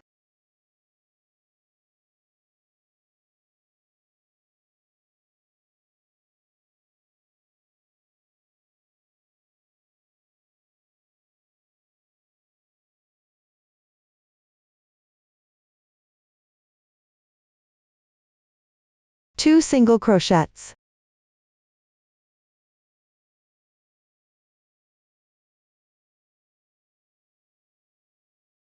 In the last chain, work 1 slip stitch, 2 chain stitches, and 1 slip stitch. After completing, move to the other side. Insert the hook into the previous insertion point. Crochet the corresponding stitch techniques.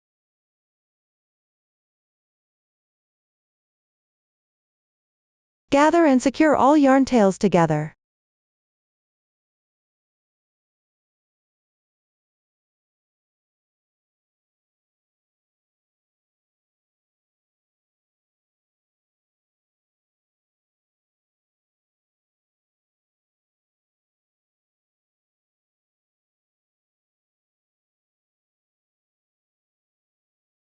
The last single crochet insertion point.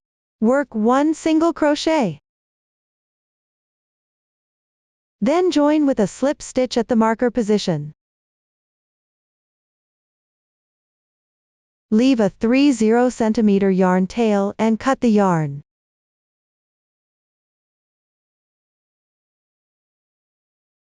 Trim off any remaining yarn tails that are not secured.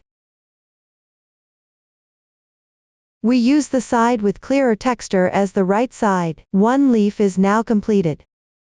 Crochet the remaining leaves using the same method. Finally, assemble all parts, divided into the large purl and bouquet assembly sections. Watch me demonstrate the specific making method. Start by assembling the large purls. Cut an 1/8 cm piece of wire. Insert a large purl. Fold in half. Tighten.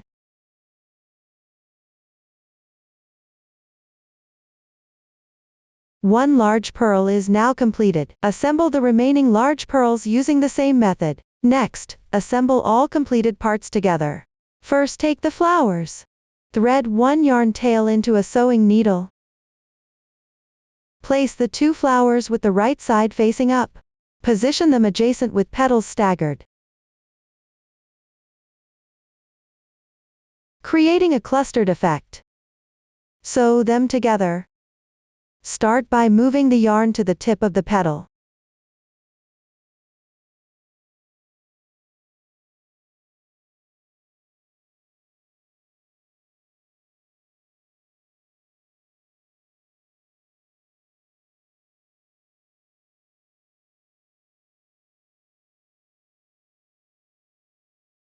Then insert the hook into the backside thread of the petal to secure.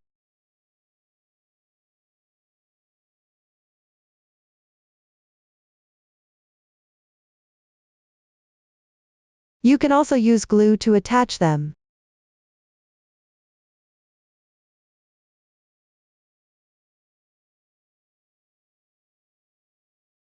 As long as the effect looks pleasing.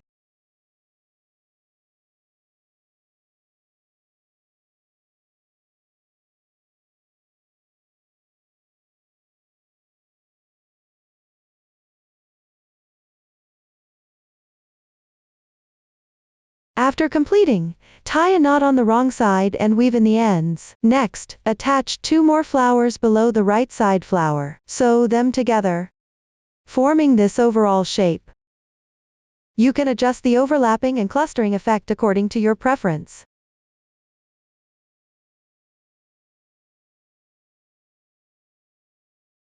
Everyone finish sewing them together. Then assemble the leaves. Here I'll use a swatch to show the position.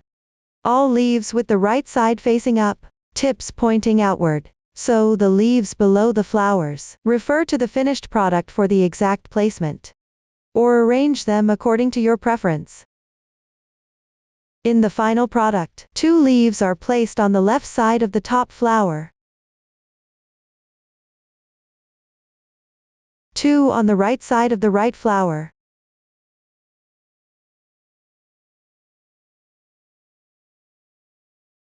and the last one at the bottom junction. Here I'll demonstrate the sewing method for one leaf. Thread the yarn tail into the yarn needle. Place it in the corresponding position. Just leave half exposed. You can also use a glue gun to attach them.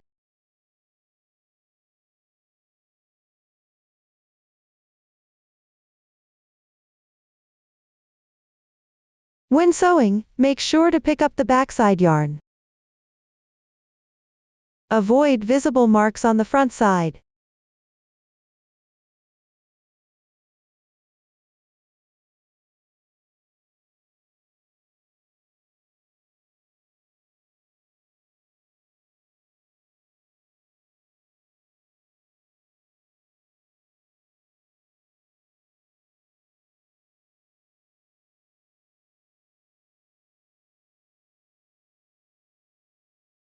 Secure well and tie off and weave in the ends neatly. Sew the remaining leaves using the same method. Complete this part. Once the leaves are sewn on, take a small flower branch and one large pearl. Place the small flower branch on top. Position the pearl to the right.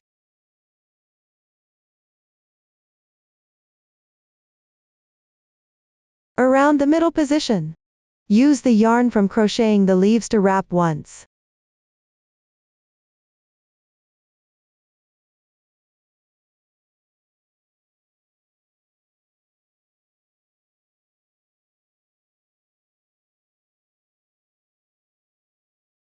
Near the ending position, add another large pearl.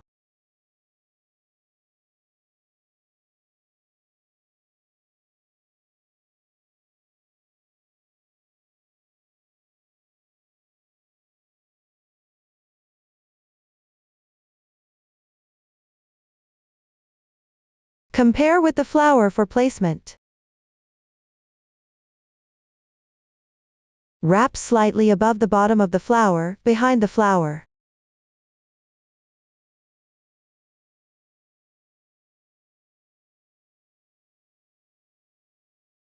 Do not extend beyond the flower's outline.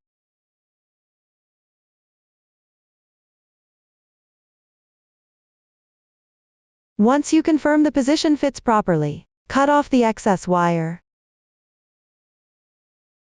Secure the yarn.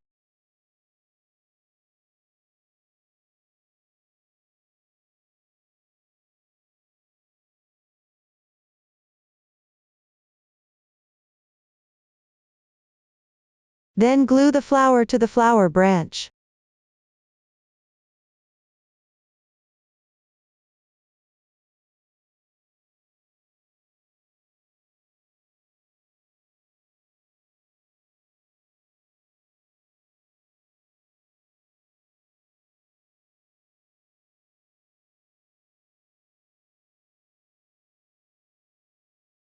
Make sure the position is correct.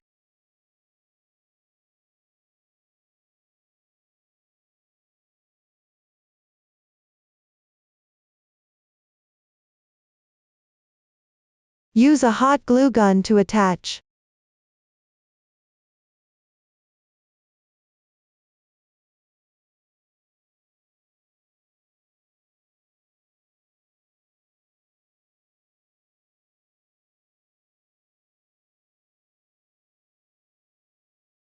Assemble the other bouquet using the same method. Everyone finish it up. That's all for the bouquet explanation. Finally, proceed to the wind chime assembly, including the wind chime decorations, the hook and the overall assembly. Please watch me demonstrate the specific making method. Here I'm using a swatch for demonstration. Color scheme is not for reference. Wind chime decorations are mainly placed on one side at the bottom of the butterfly, along the edge of the hind wing side.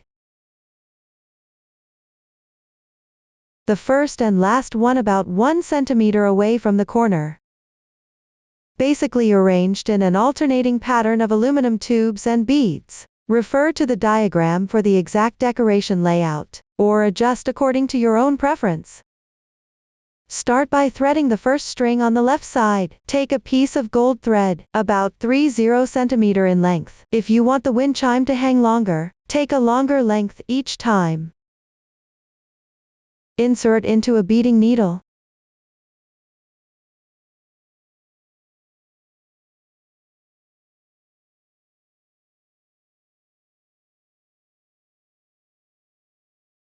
Insert from the whole end of the aluminum tube.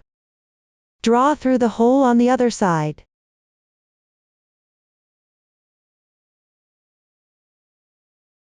Leave a little yarn tail and tie a knot.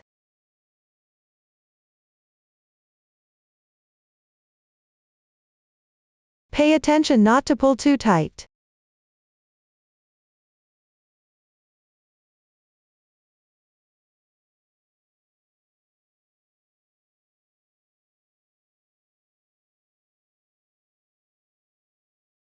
You can apply a little glue to prevent the yarn tail from slipping.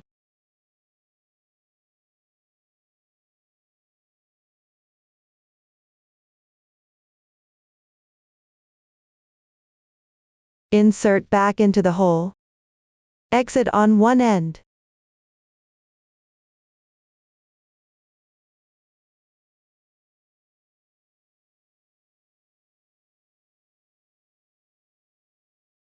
Hide the knot inside the tube.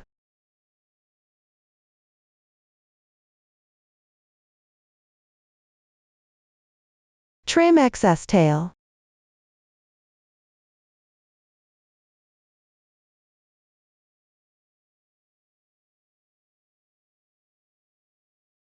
Tuck the yarn tail inside as well.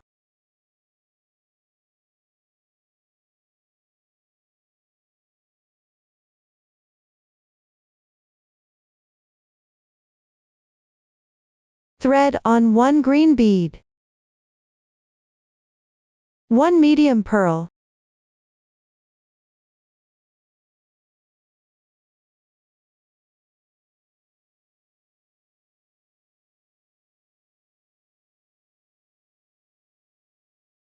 Then insert through the edge of the butterfly's back wing on the wrong side.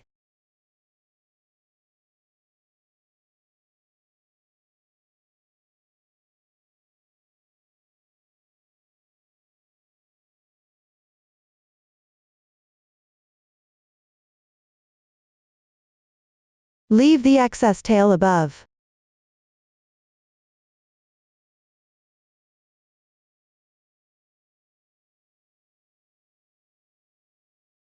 Convenient for adjusting length and tying a knot later.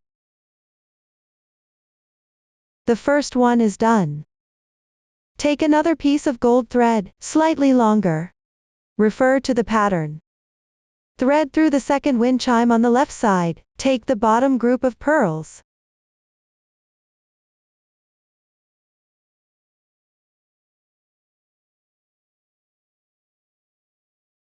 String them in order from top to bottom. That is, one medium pearl.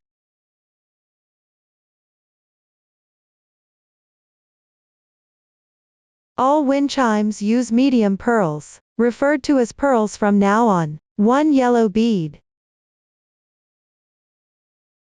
One blue flower bead. Orientation can be determined according to preference. Finally thread through one glass leaf.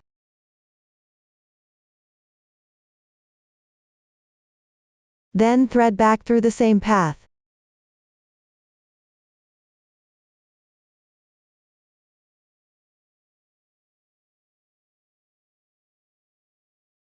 Adjust the beads. Leave a little yarn tail at the end.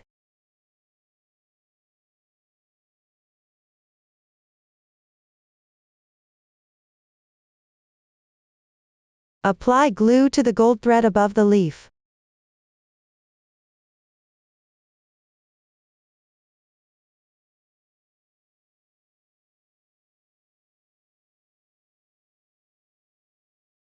Adjust the beads.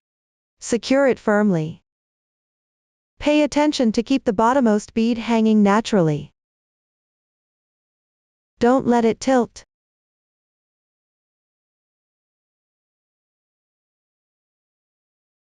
Let it dry. Once confirmed secure, trim off the excess short yarn tails.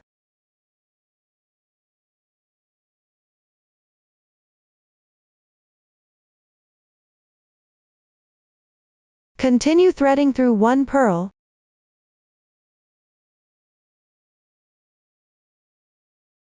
One red bead. One purl.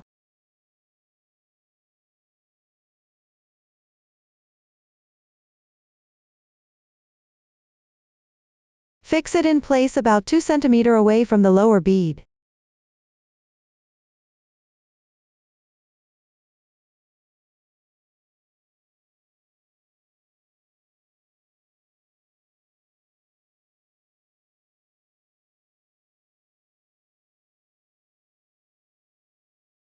Wait for it to set. If the hole is too loose to secure here, you can stuff in a piece of gold thread.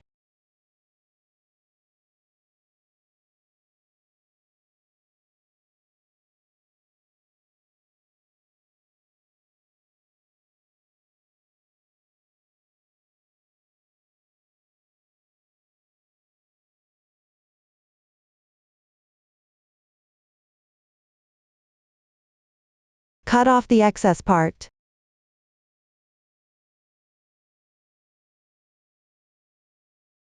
Wait until it is securely fixed.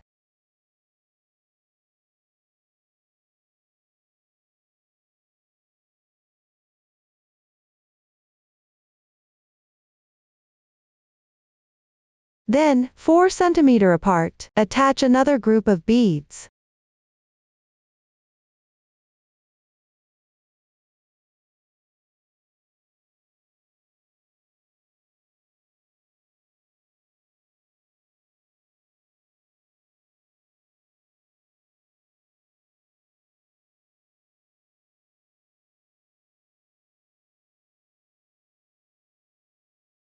In the same way as before, the swatch won't include the gold thread here.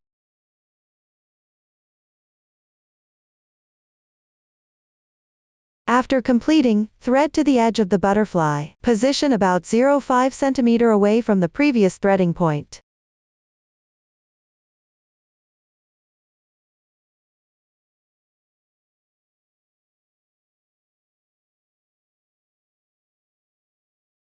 Leave the excess tail above. The second string of wind chime is complete. For the remaining wind chimes, refer to the pattern and thread them one by one in the same way. On the beaded strand, you'll encounter a pearl pendant underneath.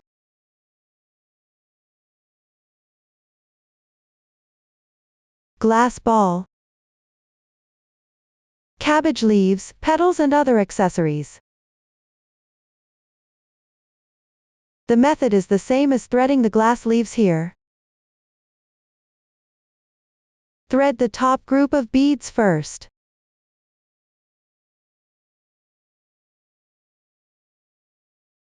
And secure it in place. Skip a certain distance above and then thread other beads. Remember to secure it. The exact length of the interval can be adjusted according to your preference.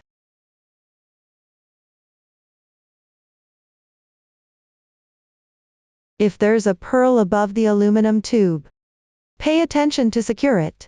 Make sure you complete it. That concludes the explanation of the wind chime accessories. Once all the wind chimes are secured, adjust to your desired length. The swatch length here is random. Tidy up the excess gold thread.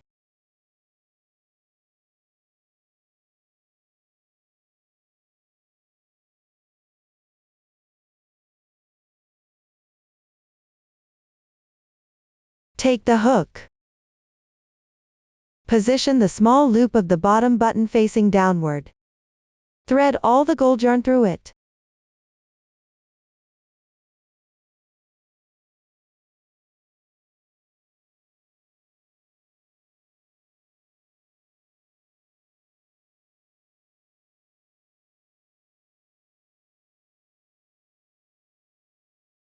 Place it in the middle dent above the butterfly.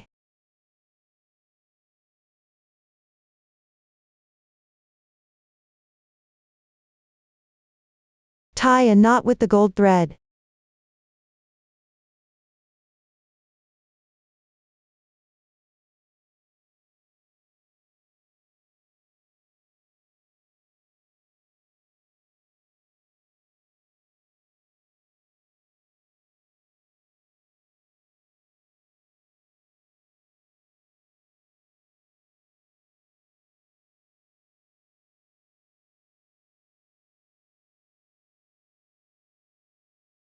Leave a short tail, trim off the excess gold yarn.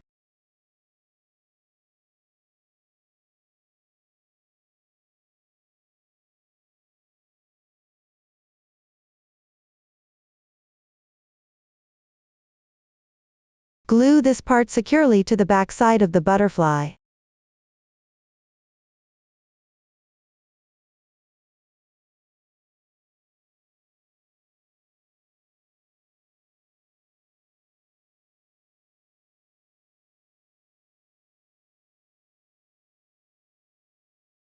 Make sure the hook is positioned correctly.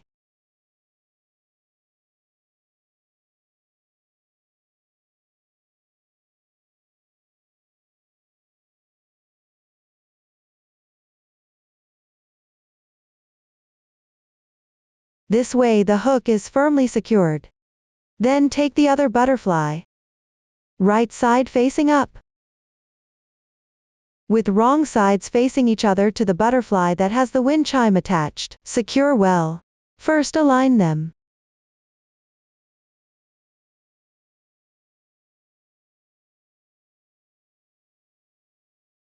Glue from inside out gradually.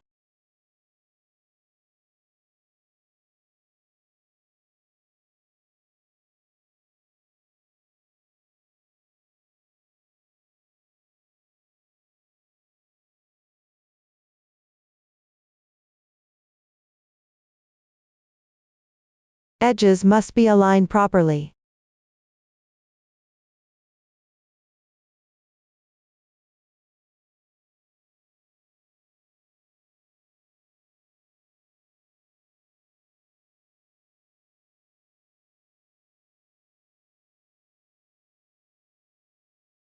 Repeat this process. Attach both butterflies completely. Make sure yours is completed. Finally, take the bouquet. With small flower branches facing up, secure it onto the butterfly's body. Front and back bouquets should be aligned. Just glue them securely. That concludes the assembly of the wind chime. Up to this point, the entire wind chime tutorial is now explained. If you still have unclear parts during the crocheting process, don't hesitate to contact our customer service. Don't hesitate to join our Facebook group to get supports. Susan's Family, supporting your handwork experience. Enjoy the joy of life. Thank you for watching. See you in the next episode.